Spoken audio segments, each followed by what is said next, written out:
कर रहे हैं मोहम्मदाबाद की धरती पर। अब पीयूष राय जी गदा दे करके मोहम्मदाबाद की धरती पर गुंडों का विनाश करने वाले उत्तर प्रदेश के यशस्वी मुख्यमंत्री माननीय योगी जी का हार्दिक स्वागत और अभिनंदन वंदन किए। सीधे सीधे आजमगढ़ से सांसद और भावी सांसद दिनेश लाल निरहुआ जी को माननीय मुख्यमंत्री जी का स्वागत करने के लिए मैं आमंत्रित करता हूं। मोहम्मदाबाद की धरती भी सुनना चाहती है। जय श्री राम, जय जय श्री राम। भारत माता की, भारत माता की। आज इस वीरों की धरती, शहीदों की धरती, मोहम्मदाबाद की धरती पे पूज्य महाराज जी का आगमन हुआ है। पूज्य महाराज जी के लिए मैं चाहता हूं कि आप लोग एक बार सभी लोग खड़े होकर स्वागत करिए, ताली बजा के। महाराज जी को जय श्री राम, महाराज जी को जय श्री राम, महाराज जी को जय श्री राम। बहुत बहुत धन्यवाद। और आज महाराज जी को इसलिए भी ये उत्तर प्रदेश की धरती धन्यवाद दे रही है क्योंकि मिट्टी में सब माफिया मिल गए जो आस्तीन के सांप रहे हैं। मिट्टी में सब माफिया मिल गए जो आस्तीन के सांप रहे हैं। बुलडोजर बाबा चाप रहे हैं तो गुंडे हाँफ रहे हैं। बुलडोजर बाबा चाप रहे हैं, माफिया हाँफ रहे हैं। और गाड़ी नहीं पलटना बाबा, एक ही राग बिलाप रहे हैं। चोर उचक्के गुंडे माफिया जेल के अंदर कांप रहे हैं। बुलडोजर बाबा चाप रहे हैं, माफिया माफिया। और इसीलिए तो आज पूरी दुनिया में हमारा बुलडोजर की जो कार्रवाई हमारे पूज्य महाराज जी करते हैं उसके लिए भारत की जय जयकार हो रही है। और बस 2 लाइन कह के मैं अपनी वाणी को दूंगा विराम। और यही कहना चाहता हूं कि मोदी योगी इस कलयुग में राम लला के दूत हैं। मोदी योगी इस कलयुग में राम लला के दूत हैं और भारत माता कहती है ये दोनों मेरे सपूत हैं। बोलिए भारत माता की, भारत माता की जय जय श्री राम। बहुत बहुत धन्यवाद। चौप तो गई माफिया को मिट्टी में मिलाने वाले यशस्वी मुख्यमंत्री जी का स्वागत करने के लिए और अपनी बात रखने के लिए 72 बलिया के सम्मानित उम्मीदवार आदरणीय नीरज शेखर जी को मैं आमंत्रित करता हूं। आप आइए, मोहम्मदाबाद की धरती पर अपना उद्बोधन दीजिए। एक बार जोरदार नारा लगाएंगे। योगी आदित्यनाथ जिंदाबाद, योगी आदित्यनाथ जिंदाबाद। आज के इस विशाल जनसभा में उपस्थित उत्तर प्रदेश सरकार के मुख्यमंत्री, हम लोग के पूजनीय, आराधनीय, परम पूजनीय महाराज जी, मंच पर उपस्थित हम लोग के नेता सांसद आदरणीय निरहुआ जी, हम लोग के नेता और मंत्री आदरणीय दयाशंकर सिंह जी, मेरे पास समय कम है, हमारे आदरणीय पीयूष राय जी, हम लोग के एमएलसी आदरणीय चंचल जी, आदरणीय मुन्ना राय जी, आज हम लोग के अभिभावक आदरणीय विजय शंकर जी, आदरणीय सानंद जी, हम लोग के भाई, हम लोग के नेता आदरणीय उपेंद्र तिवारी जी, मंच पर उपस्थित सभी वरिष्ठ नेतागण और यहाँ पे सभी आदरणीय बुजुर्ग नौजवान साथी, माताएं बहनें और प्यारे बच्चों, सबका मैं हाथ जोड़ के अभिनंदन कर रहा हूं। हम सब लोग यहाँ एकत्रित हुए हैं महाराज जी को सुनने के लिए, लेकिन मैं अपनी तरफ से दो बात बस कहना चाहता हूं। मैं महाराज जी का आभार व्यक्त करना चाहता हूं। जो बात आदरणीय निरहुआ जी ने एक गीत के माध्यम से कही है, मैं माननीय महाराज जी का आभार व्यक्त करना चाहता हूं। जो छवि उत्तर प्रदेश की थी कि यहां पर बस गुंडा राज है, उस छवि को बदलने के लिए महाराज जी ने जो पिछले 7 साल में किया है, उसका मैं हाथ जोड़ के उनका आभार व्यक्त करता हूं। एक बार जोरदार ताली बनाइए। मैं आभार व्यक्त करना चाहता हूं महाराज जी का। जो छवि उन्होंने बदली है मोहम्मदाबाद की, मैं आप लोग से आग्रह करना चाहता हूं। लोगों को यहां फुर्सत नहीं है भगवान राम के दर्शन करने के लिए। उन लोगों को प्रधानमंत्री तक ने बुलाया, आदरणीय प्रधानमंत्री जी ने उन लोगों को बुलाया राम मंदिर में दर्शन करने के लिए।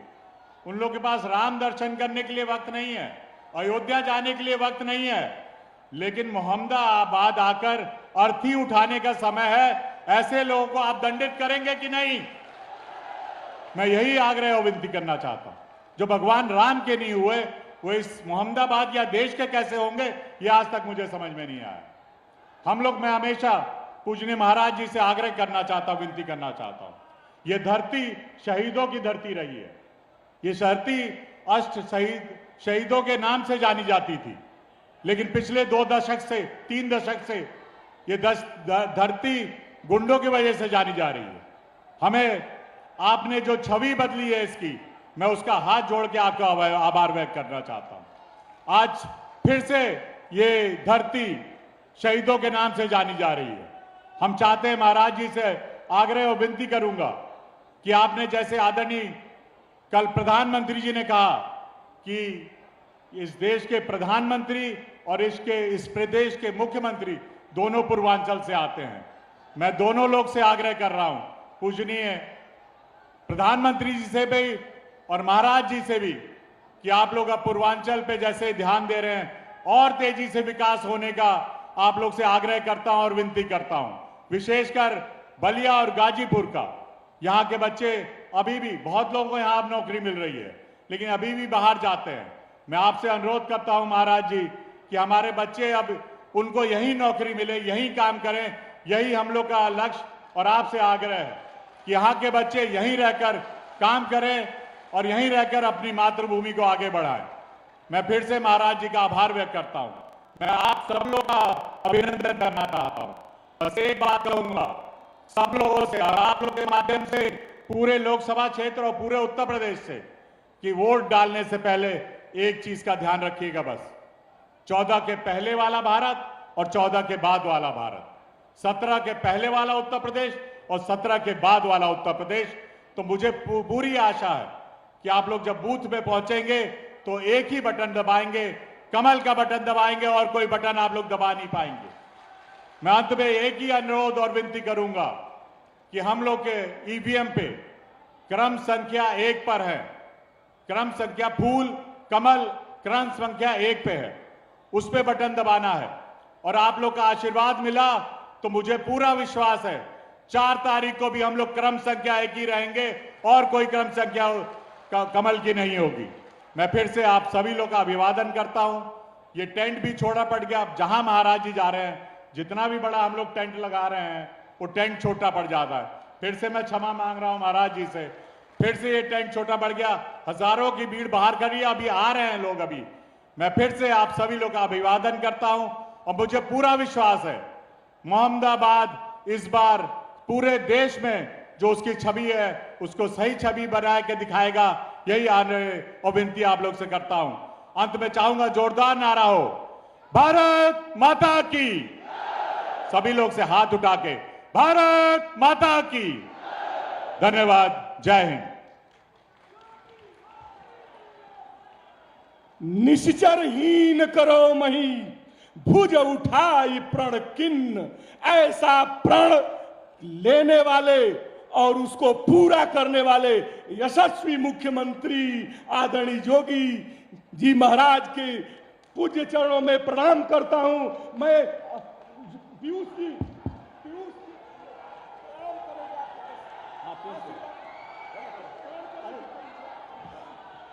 बोलो आप बोलिए ना, अपना भाषण करिए। भारत माता की।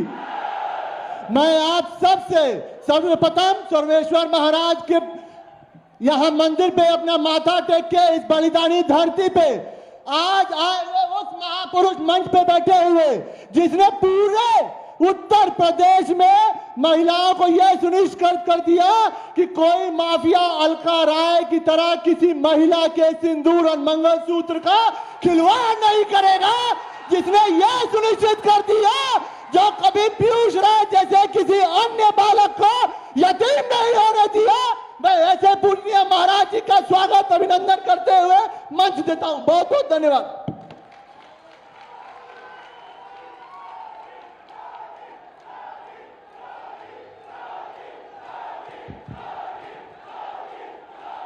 भारत माता की। भारत माता की। भारत माता की। वंदे वंदे वंदे। मंच पर उपस्थित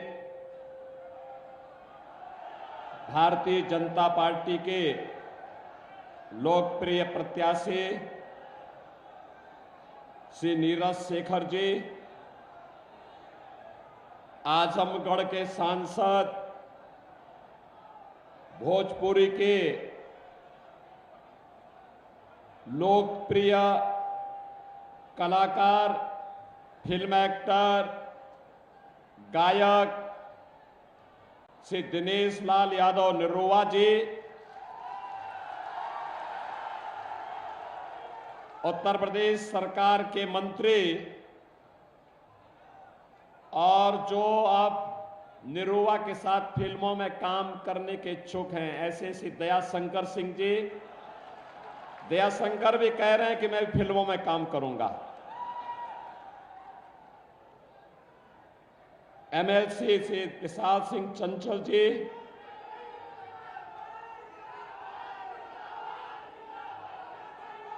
युवा नेता और पूर्व विधायक स्वर्गीय कृष्णानंद राय जी के सुपुत्र श्री पीयूष राय जी, लोकसभा के प्रभारी मार्कंडे शाही जी, संयोजक राजीव मोहन चौधरी जी, संदीप सिंह जी, श्यामराज तिवारी जी, कृष्ण बिहारी राय जी, विजय शंकर राय जी, ओम प्रकाश राय जी, मोहम्मदाबाद क्षेत्र से जुड़े हुए मेरे सभी उपस्थित बहनों और भाइयों, मैं भारत माता के महान सपूतों, क्रांतिकारियों के इस पावन धरा को कोटि कोटि नमन करते हुए आप सबके उत्साह के लिए आपका हृदय से अभिनंदन करता हूं, स्वागत करता हूं। बहनों और भाइयों, मोहम्मदाबाद क्षेत्र के लिए स्वर्गीय कृष्णानंद राय जी के बहुत सारे सपने थे। यहां के विकास को लेकर के वे अत्यंत चिंतित रहते थे, लगातार प्रयास करते थे, संघर्षों से तपे थे। बहनों और भाइयों, जब भी कृष्णानंद राय जैसा कोई कार्यकर्ता, कोई जनप्रतिनिधि विकास के लिए कोई प्रयास करता था, ये समाजवादी पार्टी ऐसे युवाओं नेताओं को माफियाओं की भेंट चढ़ा देता था। और याद करिए, जिन लोगों ने स्वर्गीय कृष्णानंद राय की हत्या में कोई संवेदना व्यक्त नहीं की, बल्कि हत्यारों को संरक्षण दिया, वे लोग आज माफिया के मरने पर मातम मनाने के लिए आते हैं। मैं कहना चाहता हूं, कृष्णानंद राय विधायक थे, भारतीय जनता पार्टी के विधायक थे। श्री श्याम शंकर राय उनके साथ में थे, रमेश राय साथ में थे, रमेश पटेल साथ में थे, मुन्ना यादव साथ में थे, अन्य लोग साथ में थे, सब मारे गए। और किस बर्बरता के साथ मारा गया था? बहनों और भाइयों, तब भी प्रदेश में समाजवादी पार्टी की सरकार थी और केंद्र में कांग्रेस की सरकार थी। ये दोनों जब मिलते हैं, कोई ना कोई अनर्थ होता है। हमें फिर से अनर्थ नहीं होने देना है, और यही अपील करने के लिए मैं आपके पास आया हूं। यही अपील करने के लिए मैं आज आया हूं आपके पास। हमें तो गौरव की अनुभूति होनी चाहिए कि आज हम लोग एक ऐसे माहौल में जी रहे हैं जो कल्पना कभी देश के प्रथम स्वातंत्र समर के लिए महान स्वतंत्रता संग्राम सेनानी मंगल पांडे ने की थी, जो कामना चित्तू पांडे ने की थी।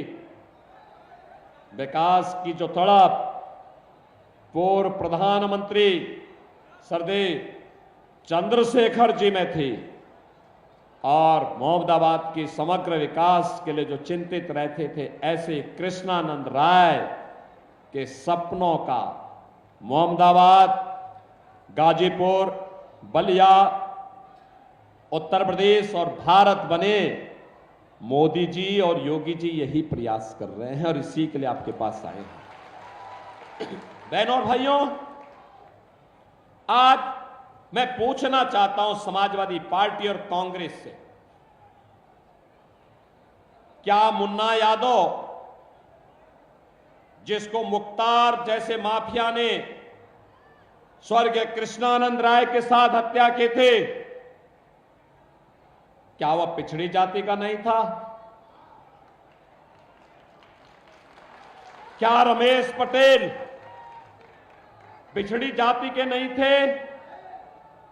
बहनों और भाइयों, क्या प्रयागराज के माफिया के द्वारा मारा गया, वहां पर पूजा पाल के पति राजू पाल क्या पिछड़ी जाति के नहीं थे? या जया पाल के पति उमेश पाल क्या ये पिछड़ी जाति के नहीं थे? और इन माफियाओं को, इन निर्दोष लोगों की हत्या करने की छूट सत्ता कैसे दे देती है? और इसीलिए तो हम कहते रहे हैं, हमारा भी अगर उनका संकल्प बीजेपी के जनप्रतिनिधियों को मारने का था, उनका संकल्प गरीब के बेटे को मारने का था, तो हमारा भी संकल्प था कि माफिया को मिट्टी में मिला करके रहेंगे। और बहनों और भाइयों, आज माफिया मिट्टी में मिल गए तो लाखों करोड़ रुपया निवेश यूपी में आ रहा है। और मैं कह सकता हूं आपको, जो यहां पे नीरज शेखर कह रहे थे, जो वो कह रहे थे कि यहां के पूर्वांचल के नौजवानों को पूर्वांचल में नौकरी मिलनी चाहिए, हमारा भी यही संकल्प है। अब ये गाजीपुर से लखनऊ जा रहा पूर्वांचल एक्सप्रेसवे और इसका बलिया जा रहा लिंक एक्सप्रेसवे, इसी औद्योगिकीकरण के लिए ये बीजेपी की डबल इंजन सरकार ने इसीलिए बनाया है। यही फैक्ट्री लगेगी, यही नौकरी मिलेगी, यही काम मिलेगा। और अब तो आपके पास हाईवे भी, रेलवे भी, बगल में एयरपोर्ट भी, कई एयरपोर्ट, आजमगढ़ में एयरपोर्ट, गोरखपुर में, वाराणसी में, और साथ साथ मां गंगा है तो वाटरवे भी। वाटरवे का मंत्री हमारे प्रदेश में ये दयाशंकर ही हैं। इसको थोड़ा समझाइए, कहिए कि निरुआ के साथ, निरुआ कोई फिल्मों में काम करने दीजिए, ये स्वयं मंत्री के रूप में काम करे। कह रहे हैं कि मुझे निरुआ के साथ गाना गाना है और उनके साथ डांस करते हुए फिल्म बनानी है। हमने कहा भी देखो, तुम्हें तो अपना वजन कम करने में ही 10 साल लग जाएंगे, तब तक तुम बुढ़ा जाओगे। और इसीलिए बहनों और भाइयों, आप देखिए, जब कनेक्टिविटी बेहतर होती है, विकास भी होता है, निवेश होता है, रोजगार का सृजन होता है। नौजवान हमारा यही नौकरी पाएगा, रोजगार पाएगा, और यही तो हम कर रहे हैं। मोदी जी ने देश को 10 वर्ष में इसी बात को लेकर चमकाया है। और बहनों और भाइयों, 7वें चरण का, अंतिम चरण के चुनाव के लिए आज हम आपके बीच आए हैं। पूरे देश के अंदर, उत्तर, दक्षिण, पूरब, पश्चिम, जहां कहीं हम जाते हैं, लोगों के मन में एक ही भाव है, एक ही संकल्प है। हर ओर लोग कहते हैं, जब हम कहते हैं क्या होगा, तो जनता कहती है फिर एक बार, फिर एक बार, और अब की बार 400 पार। 400 पार की जब बात होती है तो समाजवादी पार्टी को तो चक्कर आने लगता है, क्योंकि ये तो केवल 60-62 सीटों पे ही चुनाव लड़ रही है, 60-62 सीटों पर। और यादवों में भी देना था, सब अपने ही खानदान के दे दिए। यानी सेफई के अलावा प्रदेश में कहीं नहीं। अरे कहीं निरुआ भी है, बीजेपी ने उनको बनाया। मैं तो मुंबई गया था, निरुआ वहां फिल्मों में काम कर रहा था। मैंने कहा भी निरुआ, अरे मुंबई के लिए बहुत किया है, चलो गाजीपुर, आजमगढ़ के लिए कुछ करो। और देखो, 2 साल से, पिछले 5 साल से लगातार आजमगढ़ और गाजीपुर में काम भी कर रहे हैं, फिल्मों की शूटिंग भी कर रहे हैं, और वहां का विकास भी कर रहे हैं। देखो, निरुआ के सांसद आजमगढ़ के बनने के बाद वहां पूर्वांचल एक्सप्रेसवे भी जुड़ गया, वहां एयरपोर्ट भी आ गया, वहां विश्वविद्यालय भी बन गया, वहां मेडिकल कॉलेज भी बन गया, नर्सिंग कॉलेज भी बन गया, और संगीत महाविद्यालय भी बन गया है। देखो, जब अच्छे लोग चुनते हैं, विकास भी अच्छा होता है। और ऐसे ही मोदी जी ने देश के अंदर किया है। आज दुनिया के अंदर भारत का सम्मान बढ़ा है, देश की सीमाएं सुरक्षित हुई हैं। अब बहनों और भाइयों, आतंकवाद और नक्सलवाद तो समाप्त हुआ। अगर कहीं पे पटाखा भी फट जाए तो पाकिस्तान पहले सफाई देता है, कहता साहब मेरा हाथ नहीं है। उसे मालूम है ये नया भारत है, छेड़ता नहीं, कोई छेड़ेगा तो उसको छोड़ेगा भी नहीं। बहनों और भाइयों, ये नया भारत है। इस नए भारत में सुरक्षा है तो सम्मान भी है, विकास है तो गरीबों का कल्याण भी है। यही समाजवादी पार्टी थी। राशन माफिया भी थे, और आज 80 करोड़ लोगों को फ्री में राशन मिल रहा है। और मैं तो कहता हूं, जो पाकिस्तान का राग अलाप रहे हैं ना, हिंदुस्तान ने मोदी जी के नेतृत्व में 10 वर्ष में जितनी पाकिस्तान की आबादी है, उससे बड़ी आबादी को गरीबी से उभारने का काम किया है, गरीबी से ऊपर खुशहाल जीवन जीने के लिए आगे बढ़ाया है। और पाकिस्तान 23 करोड़ लोगों को रोटी नहीं दे पा रहा है, भूखों मर रहे लोग। 1 किलो आटा के लिए छीना झपटी होती है।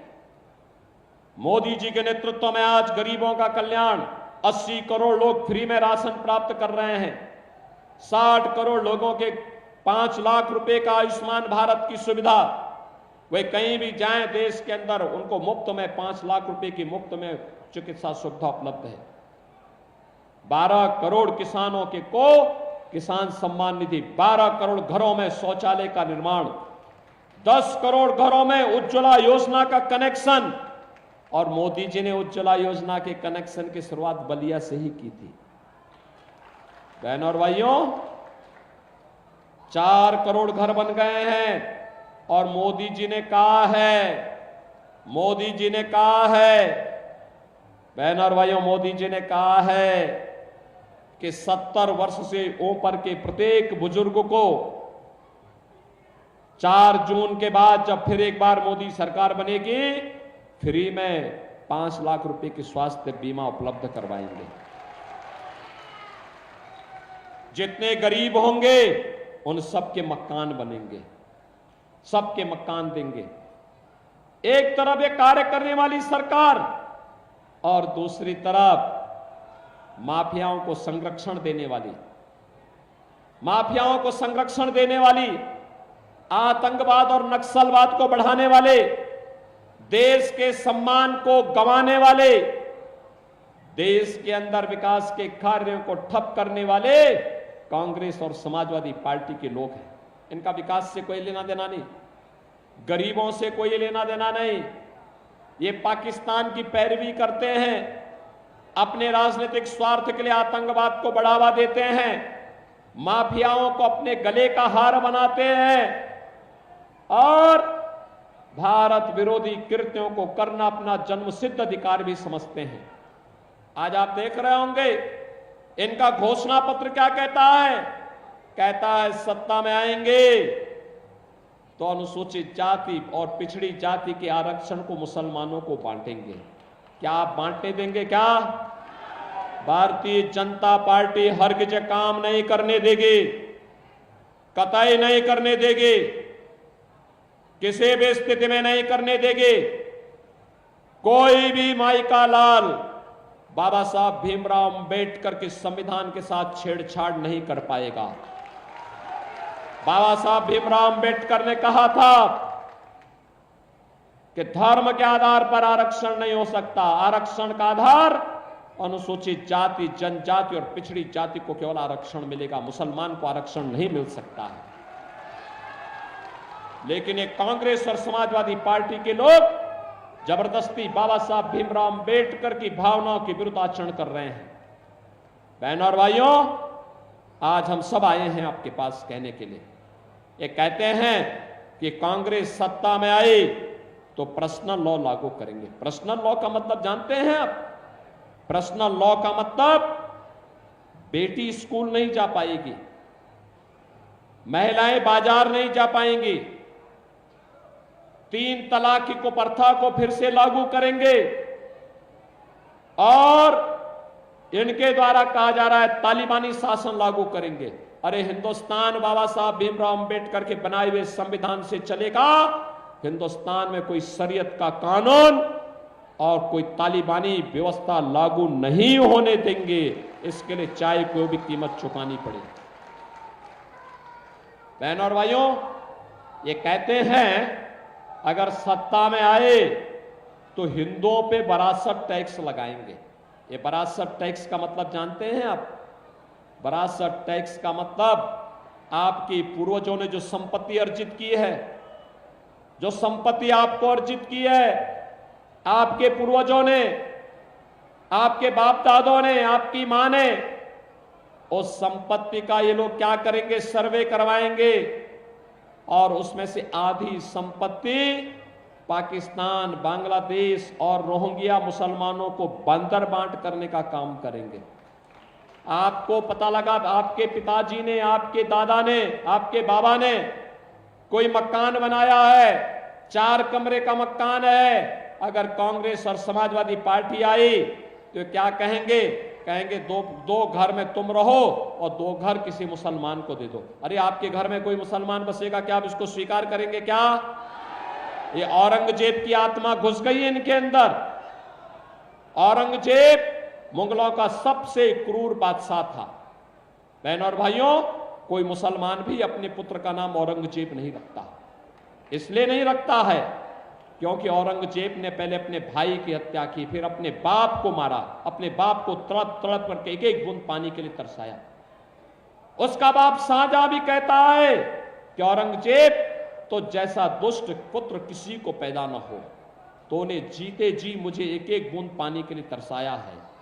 तो उससे अच्छे तो ये हिंदू हैं जो अपने बड़े बुजुर्गों का सम्मान करते हैं और मरने के बाद भी श्राद्ध और तर्पण करके अपने पितरों को जल देने का काम करते हैं।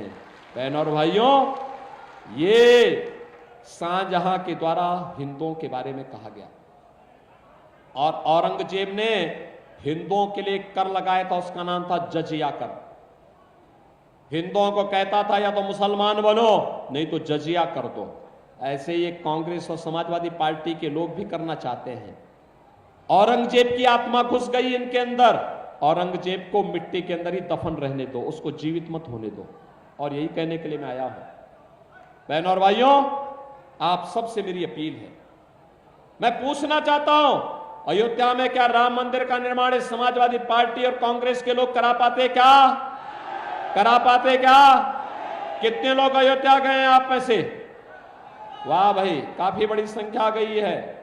और मैं कहूंगा चुनाव के बाद दयाशंकर से, पीयूष राय से और नीरज शेखर जी से भी कि यहां के लोगों को एक बार अयोध्या का दर्शन करवा के लेके आओ। आज नई अयोध्या देखेंगे ना, आप भी देखेंगे कि भगवान राम की कृपा साक्षात बरस रही है। बहनों और भाइयों, एक तरफ राम भक्तों पर गोली चलाने वाली समाजवादी पार्टी है और दूसरी तरफ राम भक्तों का आवभगत करने वाली, आपको पुण्य का भागीदार बनाने वाली भारतीय जनता पार्टी। और इसीलिए मैं आया हूं आपसे कहने के लिए, पूरे देश की जो आवाज है वो आवाज यही है कि जो राम को लाए हैं, जो राम को लाए हैं और राम भक्त ही राज करेगा। आप सहमत है ना? इसके लिए हमें बलिया संसदीय सीट पर से नीरज शेखर जी को भारी बहुमत से विजयी बना के भेजना पड़ेगा। मोहम्मदाबाद सहमत है? सहमत है? नीरज शेखर जी चुनाव जीत के जाएंगे रिकॉर्ड वोटों से। आप सभी समर्थन करेंगे? इसके लिए आपको दो काम करने पड़ेंगे। करेंगे। एक 4 दिन का समय है, 28, 29, 30 और 31।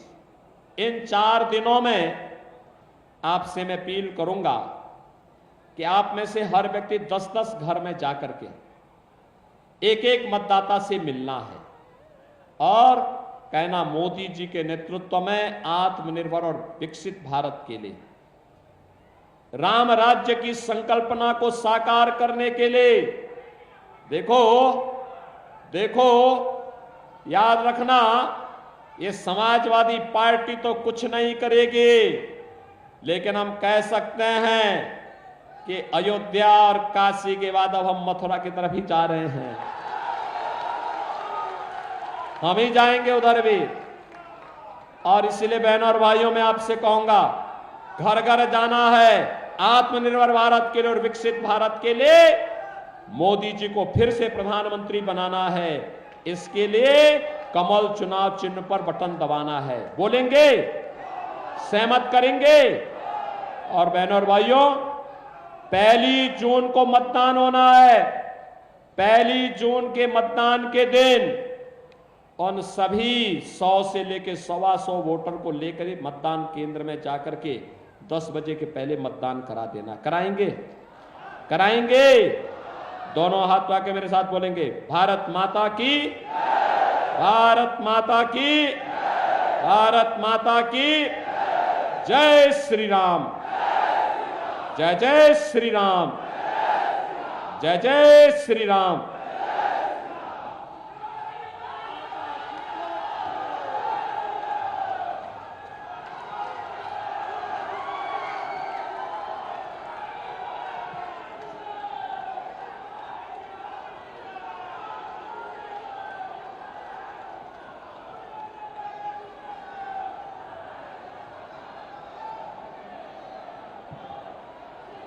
अभी आप सब रास्ते पर नहीं जाएंगे। पूज्य महाराज जी की गाड़ी निकल जाएगी कि